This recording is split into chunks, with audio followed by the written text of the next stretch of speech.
Hello है नमस्ते, welcome back to my channel again. और आप सभी का बहुत बहुत स्वागत है मेरे यूट्यूब चैनल पर। आज हम जो टॉपिक टच करने वाले हैं वो है हाई ब्लड प्रेशर, मतलब हाइपरटेंशन। तो आज हम बात करेंगे थोड़ा ब्लड प्रेशर के बारे में। अगर आपका ब्लड प्रेशर बढ़ा हुआ है या बढ़ा हुआ रहता है या आपके जानकार में कोई नोन में है जिनको हाइपरटेंशन की प्रॉब्लम है, तो ये वीडियो आपके लिए है और उनको भी ज़रूर ये वीडियो शेयर करें। So without any delay start करते हैं। आज की वीडियो में हम क्या क्या टॉपिक्स टच करने वाले हैं। हम इसका इंट्रोडक्शन देखेंगे कि हाइपरटेंशन है क्या, हाई ब्लड प्रेशर, ठीक है, हाई बीपी है क्या, क्लासिफिकेशन टाइप्स ऑफ, ठीक है, एंड कॉजेज कि ये हुआ किस वजह से है और इससे क्या हमको रिस्क हो सकता है, ठीक है, risk factors, symptoms and science क्या है, इसको हम मैनेज कैसे कर सकते हैं, मेडिकल ट्रीटमेंट कैसे ले सकते हैं और हम पता कैसे लगा सकते हैं कि हमको हाई ब्लड प्रेशर है और इससे हम बच कैसे सकते हैं, प्रिवेंशन, होने से पहले भी होने के बाद भी, राइट। तो चलिए आज का लेक्चर स्टार्ट करते हैं without any further delay. PDF का नोट्स आपको मिल जाएंगे मेरे टेलीग्राम चैनल पे और टेलीग्राम चैनल का लिंक मैं डिस्क्रिप्शन में भी डाल देती हूँ और कमेंट सेक्शन में भी ऊपर ऊपर पिन कर देती हूँ, ठीक है। सो ब्लड प्रेशर देखते हैं। हाई ब्लड प्रेशर पे जाने से पहले सबसे पहले देखते हैं हम कि ब्लड प्रेशर क्या होता है। Blood pressure is the force of blood pushing against the wall of blood vessel. Blood vessel में जब हमारी बॉडी में जो ब्लड वेसल्स होती है, ब्लड वेसल्स के अंदर जो ब्लड फ्लो हो रहा होता है उसमें एक फोर्स लगता है जो कि ब्लड को पुश करता है आगे बढ़ने के लिए, ठीक है। वो फोर्स किसके अगेंस्ट लगता है, ब्लड वेसल्स के, ताकि वो आगे बढ़े, वो वेसल में ब्लड हमारा जो पुश होता है उस फोर्स से ब्लड हमारा आगे बढ़े और आगे हमारी पूरी बॉडी पार्ट्स में हमारा जो ब्लड है वो सप्लाई हो, ठीक है। अब जाने के लिए फोर्स प्रोवाइड करने के लिए जो लगता है ना, उसी फोर्स को तो बोलते हैं ब्लड प्रेशर, ठीक है। अच्छा, जिनको थोड़ा इस टॉपिक में प्रॉब्लम है, ट्रांसपोर्टेशन ब्लड और इन सब में, उनके लिए मैं स्पेशली डिस्क्रिप्शन में मेरा एक वीडियो है, ठीक है, transportation system and heart anatomy और हार्ट के पूरे बारे में, ठीक है, ब्लड हार्ट सर्कुलेशन के बारे में, वो मैं पिन कर दूंगी, आप प्लीज़ जाके देखिए और चैनल पे भी देखिए, इससे रिलेटेड काफ़ी वीडियोज़ है, आपको कॉन्सेप्ट काफ़ी क्लियर होगा। अब दो तरीके के बीपी होते हैं, एक होता है सिस्टोलिक, एक होता है डायस्टोलिक। आपने सुना होगा कि 120/80 होता है, तो 120/80 क्या है, जो 120 है वो सिस्टोलिक ब्लड प्रेशर है और डायस्टोलिक क्या है, 80। अब ये है क्या, जो आर्टरीज में जो प्रेशर लगता है जब भी हार्ट बीट होता है वो उसका कितना मेजरमेंट है, वो है 20 mmHg या 16 किलो पास्कल हम कह सकते हैं, ठीक है, या तो 16/11 कह सकते हैं या 120/80 कर सकते हैं, ठीक है। उसको बोलते हैं हम सिस्टोलिक ब्लड प्रेशर। और डायस्टोलिक क्या है, जो वीन्स में प्रेशर लगता है हार्ट और जब बीट रेस्ट कर रहे होते हैं, वो जो कि हम कह सकते हैं कि लो ब्लड प्रेशर हम कह सकते हैं और उसको हाई, ठीक है। तो इस तरीके से मैं समझा रही हूँ, ये है नहीं, डेफिनेशन जो यहाँ पे लिखा है वही है, वो है 80 mmHg। अब हम अगर हाइपरटेंशन की हम आज बात कर रहे हैं, तो अगर हम इसका डेफिनेशन देखें तो देखिए, hypertension is a condition in which the force of the blood against the artery wall is too high. Usually systolic blood pressure is greater than 140 mmHg and diastolic BP is above 90 mmHg और both over a sustain period. जब एक लंबे समय तक आपका systolic मतलब ऊपर वाला जो ब्लड प्रेशर है और डायस्टोलिक मतलब जो नीचे वाला है, नॉर्मल क्या था, 120/80 था। अब 120 से ऊपर बढ़ जाए ना, ऊपर मतलब कितना, 140 से भी ऊपर हो, और नीचे वाले में सिस्टोलिक में 80 और 90, ठीक है, नॉर्मल रेंज है, लेकिन 90 से भी अगर और हाई जा रहा है, इसका मतलब कि आपका ब्लड प्रेशर बढ़ा है और आपको हाइपरटेंशन है, ठीक है। अब अगर हम क्लासिफिकेशन देखें तो हम 4 तरीके की क्लासिफिकेशन यहाँ देख सकते हैं। Normal, pre hypertension, high blood pressure stage 1 and high BP stage 2। पहले में जिसे मैंने बताया, नॉर्मल में 120/80 होता है। प्री हाइपरटेंशन में कि आपको हाइपरटेंशन होने के चांसेस है, लेकिन अभी प्योर ब्लड प्रेशर की तरफ, मतलब आपको हम कह नहीं सकते कि आपको हाँ हाई ब्लड प्रेशर, लेकिन अब तगार में है कि आप वहाँ तक पहुँच सकते हैं अगर आपने ध्यान नहीं दिया तो।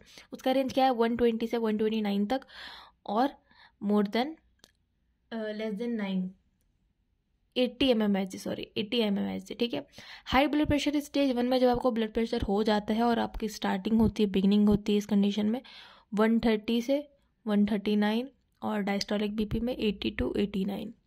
हाई ब्लड प्रेशर स्टेज 2 जब बहुत ही हाइपर सीवियर कंडीशन हो जाती है, जब 140 से ऊपर चला जाता है और 90 से ऊपर चला जाता है या इक्वल टू हो जाता है, उस कंडीशन को हम कहते हैं हाइपरटेंशन। ठीक है, अब इसका अगर हम टाइप्स और कॉजेज देखें तो सबसे पहले pre hypertension and secondary hypertension. Mainly जो प्राइमरी हाइपरटेंशन है पहला वाला, वो ज़्यादातर सबको होता है, और जो दूसरा वाला होता है वो थोड़ा कम जनों को होता है। आप परसेंटेज देख सकते हैं 90 to 95 एंड 5 to 10, राइट। अब अगर हम देखिए प्राइमरी हाइपरटेंशन, जिसको हम एसेंशियल हाइपरटेंशन भी कहते हैं, वो क्या होता है?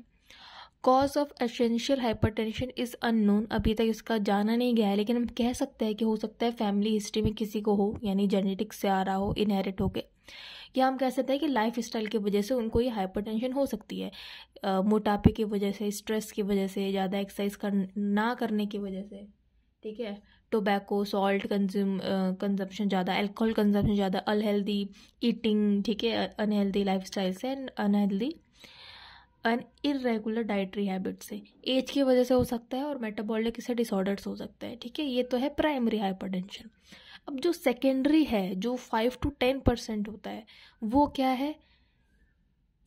इसका अनआइडेंटिफाइड है, बट इसमें हम ये कह सकते हैं कि जो आर्टरीज होती है ना, समझ लीजिए आप एक पाइप है, ठीक है, उस पाइप में अगर गंदगी जम जाएगी तो वो जो पाइप है वो नैरो हो जाएगा, अंदर का जो पैसेज है, ठीक है, तो वो ब्लड हो सकता है अच्छे से अदर ऑर्गन्स तक ना पहुँचे। और वैसे ही सेकेंडरी हाइपरटेंशन में वो जो आर्टरी जो नैरोइंग हो रही है, वो जो जहाँ कहाँ पहुँचाती है ब्लड, जो किडनी को पहुँचा रही है वहाँ तक नहीं पहुँच रही है, तो उससे डिजीज़ होंगे। फिर रीनल पैराकाइमर डिजीज़ हो सकता है, एड्रिनल तक नहीं पहुँचेगा तो एड्रिनल ग्लैंड डिजीज़ हो सकता है, कंस्ट्रिक्शन ऑफ आयोटा हो सकता है। कंस्ट्रिक्शन ऑफ आयोटा वही narrowing of the artery. Pre eclampsia हो सकता है, यानी कि वो प्रेगनेंसी में प्रॉब्लम हो सकती है हमारी। ठीक है, मेडिकेशंस हम क्या ले सकते हैं इसमें? ओरल कॉन्ट्रासेप्टिव पिल्स से हम इसको खुद का बचा सकते हैं, जो कि ओवर द काउंटर अवेलेबल है। एंड कोकेन और इन सब ऑब्स्ट्रक्टिव स्लीप एपनिया, ये सब हमको हो सकता है, और इसकी हम अगर दवाई ले तो ठीक हो सकता है। ठीक है, अगेन ये मेडिकेशंस इसमें क्या, इसमें कॉम्प्लिकेशंस लाएंगे और क्या काम करेगा, ये आपको अपने डॉक्टर से कंसल्टेशन करके ही दवाई आपको खानी है। ठीक है, अब इसके अगर हम पैथोफिजियोलॉजी देखें तो ड्यू टू इटियोलॉजिकल फैक्टर्स, हमारा जो आर्टियोलोरल बेड है, जो कि मैंने बताया कि अंदर अगर समझ लो एक आर्टरी एक पाइप है, उस पाइप के अंदर अगर आप गंदगी जम रही है उसके सरफेस पे, तो वो जो अंदर घुसने या जाने का रास्ता है वो तो कम हो रहा है, छोटा हो रहा है, ठीक है, नैरो हो रहा है, पतला।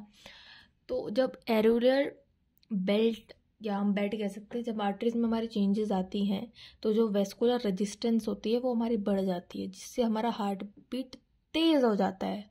ठीक है, मतलब हाई ब्लड प्रेशर हमारा बढ़ जाता है, क्योंकि कार्डियक का जो मूवमेंट होता है मसल का, इंक्रीज्ड कार्डियक आउटपुट और ब्लड फ्लो कम हो जाता है। ठीक है, अब आप ऐसा समझो, अगर आपको ये समझ में नहीं आ रहा, एक पाइप है हमारे घर में, उसमें गंदगी जम गई है, हम कह सकते हैं, ठीक है, उसकी गंदगी जम गई है या कुछ भी डिस्फंक्शन हुआ है उस पाइप में। अब पाइप में जितना पानी पहले जाता था ना, जितना निकलता था, जितना पानी जाता था, वो अब नहीं जा रहा है। ठीक है, वो अब कम जा रहा है, और कम जा रहा है मतलब वो लाइन पतली हो गई है, तो हम कह सकते हैं जाने के लिए वो फोर्स लगाएगा, जिससे हाई ब्लड प्रेशर हम कह रहे हैं, फोर्स लगाएगा। ठीक है, और ब्लड फ्लो कम हो जाएगा, क्योंकि कम हो रहा है तो ज़्यादा वो अफेक्ट करेगा ना, कि जल्दी जाने में और प्रेशर लगेगा, राइट। अब यही हम कह सकते हैं कि जब ये किडनी तक आएगी ये समस्या, तो उसमें जस्टा ग्लोमेरुलर सेल्स होती हैं जो कि रेनिन प्रोड्यूस करती है। रेनिन क्या करती है? वो एंजियोटेंसिनोजन, ठीक है, एंजियोटेंसिनोजन जो कि लीवर के द्वारा है, उसको किस में कन्वर्ट कर देती है? एंजियोटेंशन 1 में, and then angiotensin 2 by lungs. ठीक है, अब ये जो कन्वर्ट करती हैं, अगर ये ढंग से नहीं हो रहा है तो क्या होगा? देखिए, ये 3 चीज़ें होंगी। वेस्टो कॉन्ट्रैक्शन होगा, ठीक है, वेस्कुलर जो भी आपका था, जितनी भी आपको वेस्कुलर चीज़ें हैं आपकी बॉडी में, वो उसका कॉन्ट्रैक्शन होने लग जाएगा। एल्डोस्टेरोन का जो सिक्रेशन है वो हाई हो जाएगा, मतलब कि सोडियम वाटर रिटेंशन ज़्यादा हो जाएगा, हाई ब्लड वॉल्यूम। अब समझो, अगर पानी निकल ही नहीं रहा है टंकी से, देखो टंकी से पानी निकल नहीं रहा है पाइप के थ्रू, तो पानी तो भरा रहेगा ना, ज़्यादा बढ़ जाएगा, ठीक है। और इंक्रीज पेरिफेरल रेजिस्टेंस, और इन सभी के कारण से होते होते होते होते क्या हो जाता है हमको, हाई ब्लड प्रेशर, ठीक है। ब्लड प्रेशर इंक्रीज हो जाता है। आई होप कि आपको इसकी पैथोफिजियोलॉजी समझ में आई होगी। अब ये दिखते कैसे हैं, क्लिनिकल मैनिफेस्टेशन की अगर बात करें तो सर में दर्द, चक्कर आना, धुंधला दिखना, वॉमिटिंग की कंडीशन, थका थका महसूस होना, कन्फ्यूज़न महसूस होना, नाक से खून आना, chest pain, shortness, irregular heart beats, ठीक है, और कानों में आवाज़ सुनाई देना या एक एक्सेसिव नॉइज़ होना। कॉम्प्लिकेशन क्या आ सकते हैं, हार्ट अटैक हो सकता है, हार्ट फेलियर हो सकता है, स्ट्रोक आ सकता है, किडनी फेलियर हो सकता है, retinopathy, outpouching of aorta, left ventricular में हेट्रोट्रोफी, टेम्पररी है, मतलब हाफ पैरालिसिस होता है इसका सिंपली मीनिंग, वो ये सारे कॉम्प्लिकेशन आपको आ सकती है, इसलिए ध्यान दें अगर आपको हाई ब्लड प्रेशर है तो। अब हम पता कैसे करेंगे, पता हम ऐसे करेंगे कि उसकी मेडिकल हिस्ट्री देखेंगे, फिजिकल एग्जामिनेशन करेंगे। हम सीबीसी कर सकते हैं, यानी कि कंप्लीट ब्लड काउंट टेस्ट होता है, जिसमें हमको पता चल जाता है सोडियम का लेवल, पोटेशियम का लेवल, फास्टिंग ग्लूकोज, लिपोप्रोटीन जो कि लिपिड प्रोफाइल का होता है, ठीक है, क्रिएशंस, BUN बन करके भी एक टेस्ट होता है, ठीक है। यूरिन एनालिसिस कर सकते हैं, ECG करवा सकते हैं, ठीक है, इलेक्ट्रोकार्डियोग्राम और इलेक्ट्रोकार्डियोग्राफी जो होती है उससे हम पता लगा सकते हैं। डॉपलर्स अल्ट्रासाउंड, जिसमें और क्लियर हार्ट का हम अंदर का देख सकते हैं, ठीक है। अल्ट्रासाउंड ऑफ हार्ट ये तो है ही, ठीक है। एग्जामिनेशन ऑफ रेटिना हम करवा सकते हैं। तो इन जगहों में हमको प्रॉब्लम आ सकती है अगर आपका हाई ब्लड प्रेशर है तो, ठीक है। अब अगर हम मेडिकल मैनेजमेंट देखें, अगेन डॉक्टर से जाइए, आपका एज और कंडीशन देख के वो आपको दवाई बताएंगे। ये वाला पार्ट अब जो चालू हो रहा है ये ओनली स्टूडेंट्स के लिए है, जो जिनके एग्ज़ाम चल रहे हैं या जिनको एग्ज़ाम में लिखना है या जिनको पढ़ना है, जो नोट्स बना रहे हैं।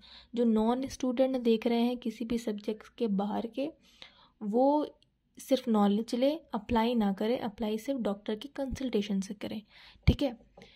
ड्यूरेटिक, ठीक है, कुछ मेडिसिन देखते हैं, ड्यूरेटिक है इसका हम दे सकते हैं, दवाइयों का नाम हम देख सकते हैं, फ्यूरोसेमाइड, क्लोरेथिडोन एंड स्पिरोनोलैक्टोन, ठीक है। ये सबके आगे इसका mg लिखा है कि पर डे में आपको इतने से इतनी mg वाली दवाई ही आपको खानी, से ज़्यादा दवा नहीं खानी है। बीटा ब्लॉकर्स हो सकता है। अच्छा, बीटा ब्लॉकर्स क्या होता है, that reduces the work load on heart, open blood vessels and heart to beat slower with the less force, ठीक है। अब हाई ब्लड प्रेशर है तो उसको कम करने के लिए तो कोई दवाई चाहिए होगा ना, वो बीटा ब्लॉकर्स काम करते हैं। प्रोपेंजोल है, एटेंडोल है, ठीक है। फिर है alpha blockers, reduce nerve impulses to blood vessels, reduce the effects of natural chemicals that narrow the blood vessel, जो ब्लड वेसल नैरो कर रही है उसका इफेक्ट कम करती हैं, ठीक है। प्रेजॉक्सिन है, टेराजोसिन है, ठीक है।